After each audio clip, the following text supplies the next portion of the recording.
With Arc Raiders as of this week, a new round of the expedition is underway. With that, a lot of you have decided to depart with your character and leave the rest of your progress behind and rebuild everything from the start. While that is happening in Arc Raiders, I went on a slightly different kind of raid myself.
Welcome to Downey Island, a little less forgiving world. In my previous video, I talked about exploring new approaches to content creation and how I would like to cover different games going forward. I will be staying within the extraction shooter genre, and so this is Active Matter.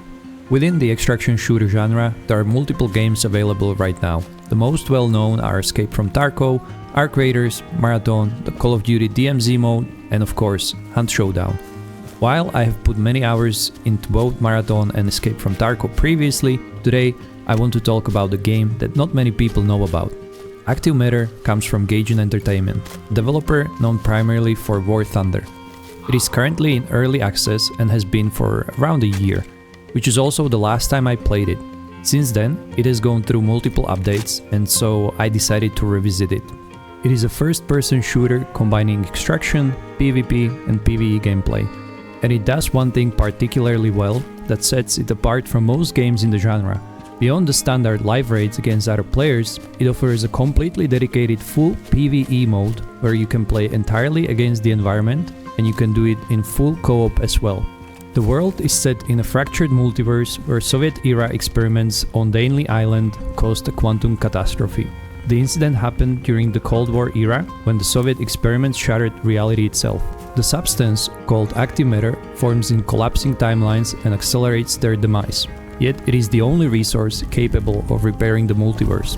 Operatives die and return to the same point, forced to keep raiding for active matter to escape this fate. So essentially the same thing that happens when I run free kit into Stella Montis. Another area where the game stands out, beyond the PvE co-op capabilities, is how the developers play with gravity anomalies, where the operative is essentially able to break normal physics, such as climbing walls or going completely upside down. Finally, a game that matches how my brain feels after 6 hours raid session. A new map called Gigastructure is coming soon, and I already feel dizzy just looking at the concept art. The interesting part is that there is an actual end goal for the game called harmonization, where the multiverse could migrate to a new and stable phase. There are plenty of basic FPS mechanics, all spiced up with special active matter elements. The main faction is called the Agency, an organization leading the effort to fix the world.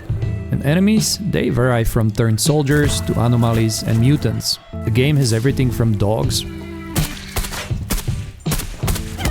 more dogs,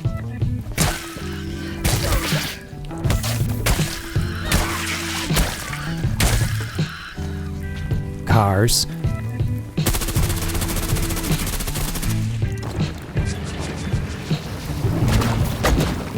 spicy exploding anomalies, and flowers. Yes, flowers. And I hate them.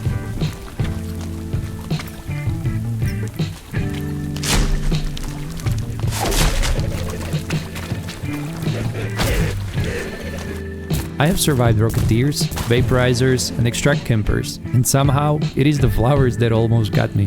Beyond all that, there are plenty of sleeves to choose from. These sleeves are not just skins, but they all hold different elements usable in combat, whether that is a faster run speed or, for example, faster reload speed of your gun.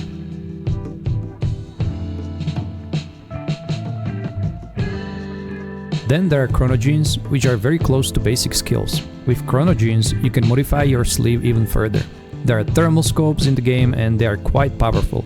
The counter? Chronogene called Cold-Blooded, which reduces your visibility on those scopes by 90%. Now you can all feel how cold my heart gets. It also makes you less visible to monsters, which is another significant advantage. With these skills, the combinations available for adjusting your character are countless. And how do you obtain these Chronogenes? The wide variety of enemies and anomalies serves a purpose here. You can loot the remains of defeated enemies and then craft Chronogenes back in your shelter. A neat system, I would say. What I also appreciate about the game are the quests, though I would not really call them quests directly. They feel more like tasks. Each task can be completed on different maps under different conditions, which means the game adjusts to your playstyle rather than forcing you into one specific scenario over and over again. Weapons and usables are unlocked through multiple systems. You can fully unlock a weapon in your store and purchase it with the in-game currency. On top of that, there is a system where the more you use a weapon, the further you progress its blueprint. Once unlocked, you can craft the weapon for free. Yes, for free, though it takes some time. I personally love this, since it removes the need to hoard craftable materials and allows weapons to be crafted passively overnight. When it comes to maps, I really appreciate the design of each one. None of them feel repetitive or copied.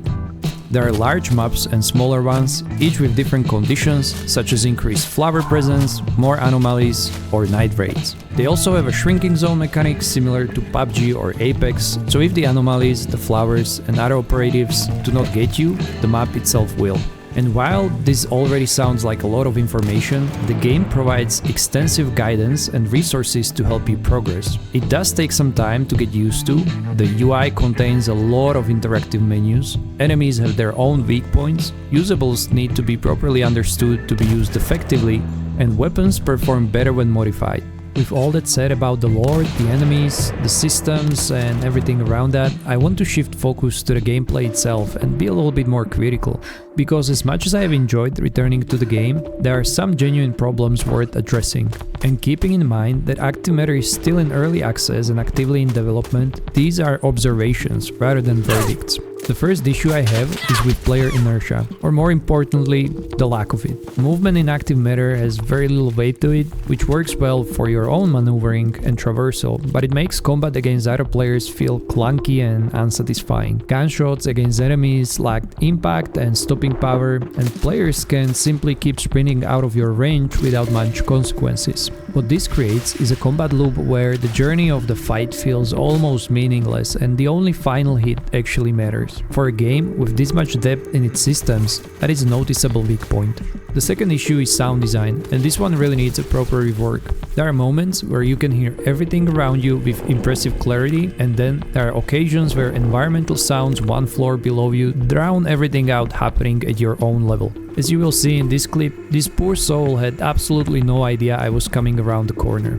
Player movement audio in particular is a critical part of any PvP game, and right now it is inconsistent enough to affect how fights play out. That said, I want to be fair here. The developers have done a solid job with the atmospheric sounds of the environment, and the audio design for monsters and the world itself feels natural and fits to the tone of the game well. It is specifically the player movement audio that needs the attention. Third, and connected to the inertia issue, is how chaotic the PvP can feel. Even though the first half of this video made the game look polished and measured, the reality of PvP combat, particularly due to the lack of inertia, is that it transforms very quickly into something resembling fast-paced Call of Duty style engagements. With monsters constantly chasing you and players moving at speed, some interactions become completely random rather than tactical. That said, I'm not entirely sure this is a fundamental design flaw. Playing slower, leaning into stealth, and taking advantage of the sneakier playstyles, the game offers a player to avoid this problem almost entirely.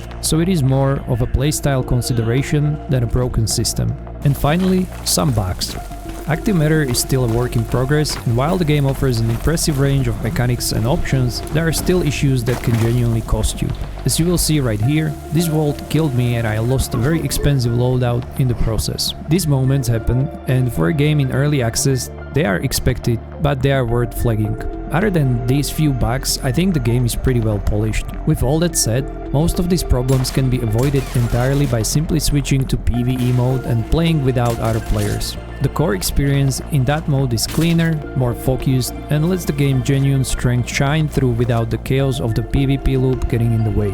Returning to active matter after a year felt like a breath of fresh air. The changes are visible, the new maps and enemies add real variety, and I can see a clear direction in how the game is developing. There is a lot of potential here, and I am more than curious to see where it goes. So let me know in the comments whether you enjoyed this one. This video went a little further from the usual art creators content, and for me personally, this project was one of the most enjoyable things I have worked on in a while. There is nothing quite like picking up a new game, figuring out its systems, getting lost on a new map, and discovering things for the first time. If you would like to see more of active matter on the channel, whether that is a full raid footage, more PvP action, or exploring new maps, let me know below and I will make it happen. If you stayed with me all the way until now, please like and subscribe, it truly helps more than you think. John Raider, out.